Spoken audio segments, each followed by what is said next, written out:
CSRA is full of amazing women. Women who inspire. Women who innovate. Women who lead. That's why News Channel 6 brings you Women to Watch. On the last Wednesday of each month, News Channel 6 recognizes local businesswomen who are making a positive impact in our community. Nominate someone today at WJBF.com. Sponsored by Goodwill. The Live 5 for 6 Skyview Network, sponsored by Terry Lambert Hyundai. After the rain and clouds yesterday, we're back to beautiful sunshine today, and it will stay this way throughout the rest of the work week. Temperatures are very warm, anywhere from the mid-70s through low 80s. And then by this weekend, some changes headed our way, and we could even see severe weather by Monday of next week. I'll have all those details coming up. Right now on News Channel 6 at 6, downtown business owners addressing commissioners today about changes coming to Broad Street. What they had to say as your News at 6 starts now. Live from Television Park, this is WJBF News Channel 6 at 6.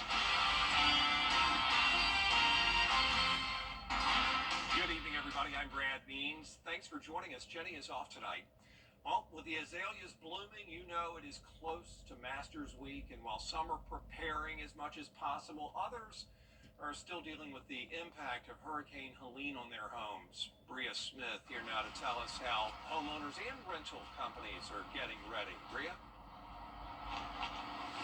That's right. Well, it's an issue that many throughout the CSRA have experienced over the past 6 months, but one family who typically rents for the Masters shares how it's impacting them all 52 weeks out of the year.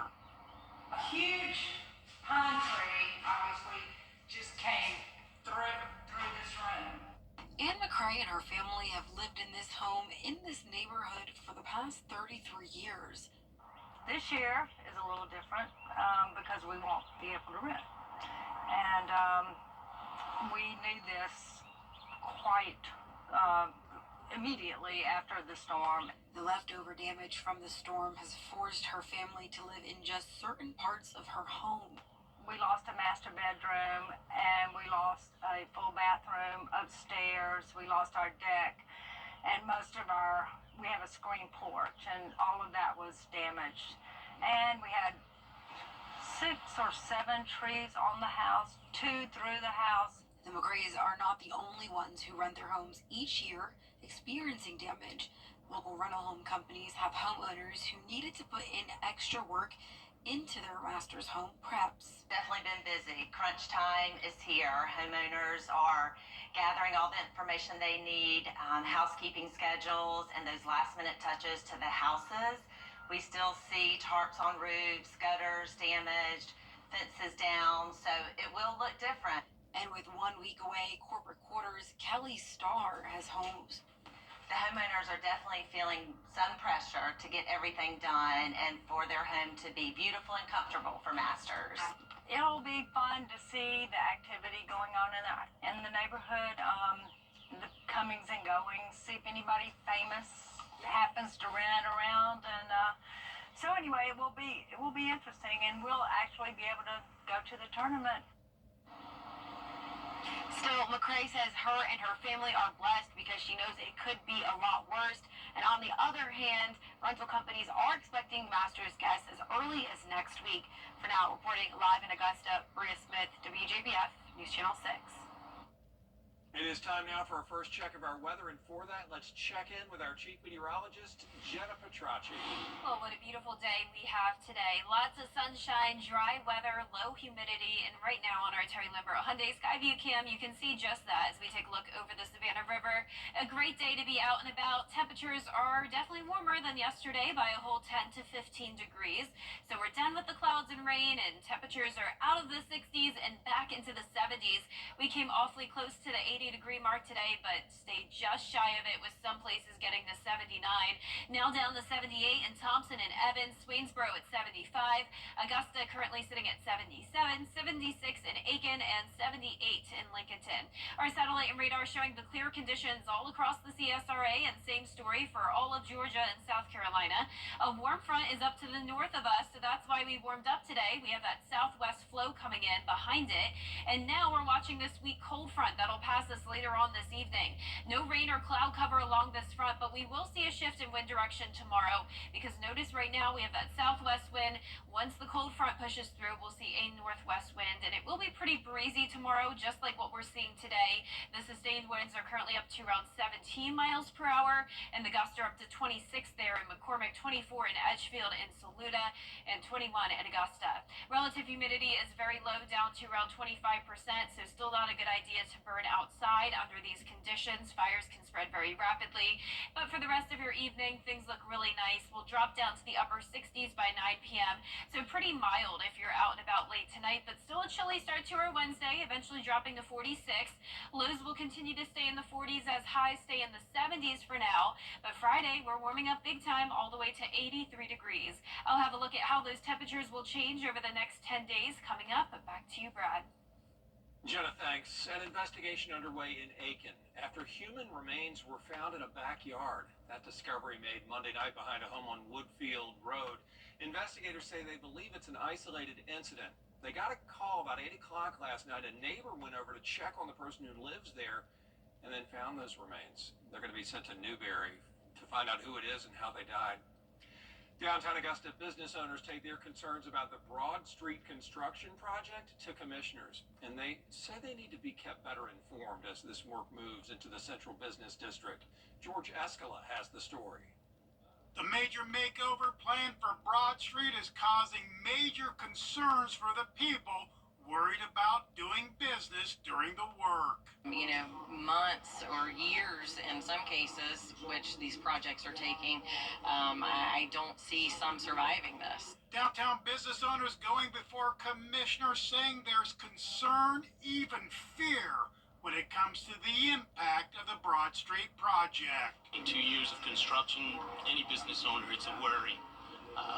You just hope that your patrons stick with you, loyal customers, and somehow you get through it. Business owners saying construction crews need to do their job without getting in the way of their jobs. Just access to the business, 24/7. That's one thing. Part of the management of this project needs to give us access and communicate with us. Business owners were shocked when the plan showed a significant reduction in parking spots. Augusta's traffic engineer telling commissioner the plans have been redesigned to add 150 spaces, but business owners say that still doesn't make up for all the spots that will be lost. Was it a net gain, which is what we hoped for, and what we were told when this project was first introduced was that it would be a net gain of parking on Broad Street, not a loss. Commissioners and the business owners understand with progress comes pain, but this discussion is being called a step in the right direction. I heard a sense of cooperation up there. I think everybody's on board. They know how important this is for the business owners and for Augusta in general, because this project's a game changer. But for Broad Street, change may not be for the better. In Augusta, George Escala, WJBF, News Channel 6. Faster internet is coming to Fort Eisenhower. This morning they cut the ribbon for Bolden Fiber to Home. This comes a few weeks after Fort Eisenhower sent out a survey asking people how they feel about housing on post and any improvements they'd like. We're connected, whether it's our devices, our TV, connecting with family and friends across the world. So getting updated to fiber to all the houses is going to be a tremendous uplift to the community. The community has been asking for this for some time now. So with AFES and our private partners, Balfour Beatty, making this happen, bringing in Team Bolden, is going to be awesome for the installation. This new service is going to give 7 on-post neighborhoods access to fiber service by the end of the year. And speaking of the post, Eisenhower Medical Center's top doctor is getting a big award. Chief Medical Officer Dr. Troy Akers is the Hero of Military Medicine Civilian Honoree. That's from the Henry Jackson Foundation. and it recognizes selfless dedication to our nation's warriors. Dr. Akers, one of 6 honorees, is going to get that award up in D.C. at the National Cathedral in May. Georgia's chapter of the ACLU is keeping a close watch on new bills that are being debated under the Gold Dome. One of them, the Georgia had South Carolina's governor wanting everybody in the Palmetto State to pay the same income tax rate. What that proposal could mean for your wallet. News Nation tonight. The rising Dependence. Federal assistance is on the way to help with those fires burning in South Carolina, where the governor says FEMA approved the state's request for fire management assistance. That means the state can get reimbursed up to 75% for costs to cover the fires and to fight them, including bringing in outside help. Fuel, oxygen, and heat. Those are the 3 things forest ecologists at Clemson University say contribute to starting a wildfire. They say the mix of low humidity and high winds also cause wildfires, and March, in the middle of the month, is usually the start of spring fire season. That sure has come true this year. Meaning landscapes and homes are at high risk when we get too dry. Local researchers do say, though, the silver lining here could be that these fires give ecologists a chance to study how ecosystems respond. It's not necessarily a disaster, from an ecosystem standpoint. These ecosystems depend on fire, and we'll have an opportunity to see how these forest ecosystems recover. New habitats might be created for species. The overall ecological impacts, in some cases, might be positive. South Carolina's Forestry Commission has a map with real-time data that shows where those fires are, their size, and the percentage of containment for each one. And Jen, I tell you what, the wind isn't dying down. Yeah, it's been windy a lot lately, and we also have that low relative humidity. So we have that fire danger threat here in the CSRA once again tomorrow as well. Gusts up to around 30. Then the winds settle down this weekend as we'll have more moisture moving in, along with those rain chances. I'll break down all the details right after this break. Hi, I'm Jennifer Tyder with Goodwill Industries of Middle Georgia and the CSRA. If you know an amazing woman who deserves to be honored, nominate her today at WJBF.com.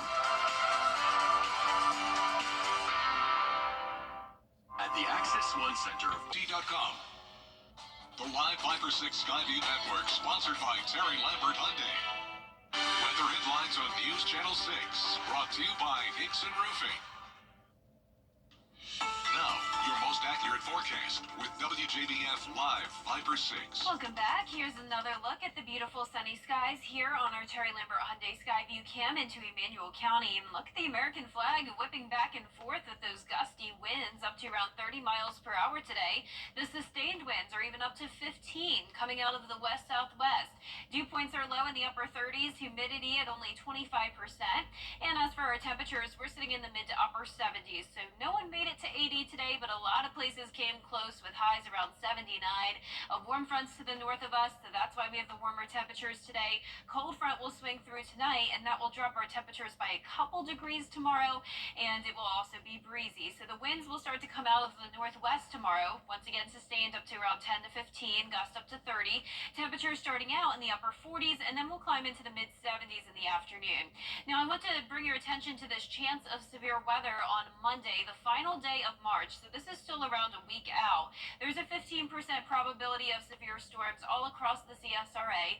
This is from the Storm Prediction Center, and of course it's still too early to pinpoint the exact details of this, but just want to give you an advance heads up that we could have some strong to severe storms moving in next Monday. Now before we get to that, we will have another chance of rain starting Saturday night. Saturday starts out dry though, so still some opportunity to spend time outside, but later on in the evening, this is 11 o'clock, we could see a few showers and storms. This particular model is showing a mostly dry Sunday, but I do think we'll see a little bit more rain than this. We're going to have this unsettled weather pattern with another cold front approaching us on Monday, and this is where we'll have to watch for that severe weather potential. So winds once again again coming out of the southwest. That'll warm us up into the mid-80s, so that'll give us a lot of fuel for potential severe storm development. Now, as we go through time here, this looks to move in by Monday evening, so the good news is that this will not be overnight or late at night. Looks to be during the daytime, but we'll definitely keep you updated on that. Nothing to worry about at this time. Just be weather aware as we go into the start of next week. The good news with this is that it will bring us some beneficial rainfall, and it looks like we'll keep those rain chances sticking around throughout the first week of April. This is the 6 to 10 day precipitation outlook, above average chances expected.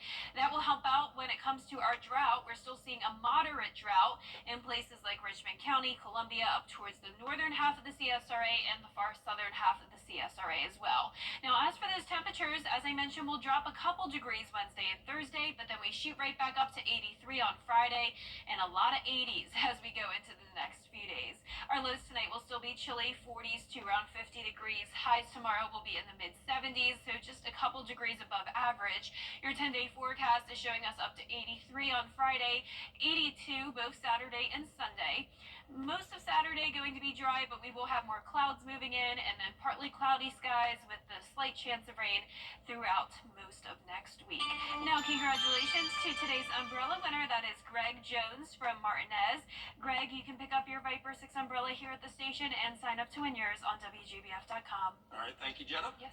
Still ahead, Harlem baseball going for its 19th win of the season against Aquinas on their new Jimmy Lewis Field. In sports, This is my favorite. Harlem Globetrotters are coming to USC Aiken on April 1st. Get your tickets now. Now, WJBF sports coverage you can count on. One area team still undefeated on the year is Harlem baseball, sitting at 18-0. They squared off against Aquinas, who's 12-4 overall heading into the game. The Harlem Bulldogs are looking to stay perfect on the season. Harlem just recently celebrated the new Jimmy Lewis Field last week, honoring their head coach with the new look on the top of their scoreboard. Now, over the last 5 games, Harlem is averaging 15 runs per game, and they have only allowed 5 runs in that span. They'll be looking to head back to the state championship in May. They began play against Aquinas at 5:30 p.m. The 10th-ranked South Carolina softball team hosts the Clemson Tigers in the first game of the Palmetto Series. The Tigers have a 6-1 record, including a 4-0 record in Columbia against South Carolina. However, the Gamecocks have outscored their opponents 220-89 on the season so far. They also rank second in the nation in doubles. First pitch was at 6 p.m. on SEC Network Plus. And March Madness is still very much in full swing, but the transfer portal window officially opens for college basketball players. The Tigers got eliminated in the first round of the NCAA tournament against McNeese State, finishing out the year with 27 wins. But now 3 Clemson players made their decision to transfer out of the program. Junior forward Chauncey Wiggins averaged more than 8 points per game this season. He joins Del Jones and Asa Thomas. South Carolina's Nick Pringle is also the 4th transfer out of the Gamecocks program. And the Annika Foundation is a non-profit founded by World Golf Hall of Famer Annika Sorenstam. She's hosting the More Than Golf Invitational, a 54-hole women's collegiate competition at Old Barnwell. Augusta University and Georgia Southern will compete alongside 10 other college golf programs. Hear from Augusta U Golf players on what it's like to compete in the Invitational, coming to you on Wednesday. The event begins Friday and runs through Sunday. all right, look forward to it, Gianna. Absolutely, me too. Best time of year. It's awesome. We'll be right back. Really nice weather over the next few days. Plenty of sunshine, around 76 Wednesday and Thursday, and low 80s Friday through the weekend. Some slight rain chances Saturday and Sunday, and a higher rain chance with that severe weather threat on Monday. For the second time in a week, a pilot forgot their passport and had to turn the plane around. A United flight from Los Angeles to Shanghai was diverted to San Francisco over the weekend. Passengers got $15 meal vouchers when they landed to use while they waited for a replacement crew. $15 at an airport, that'll buy like a piece of bread. Just days earlier, reports say the same route was delayed for the same reason. They had to go back. Oh, you know they were not pleased. No, and especially not with those weak vouchers. Well, that is our report for now. Thanks for watching. Back at 7 after World News Tonight.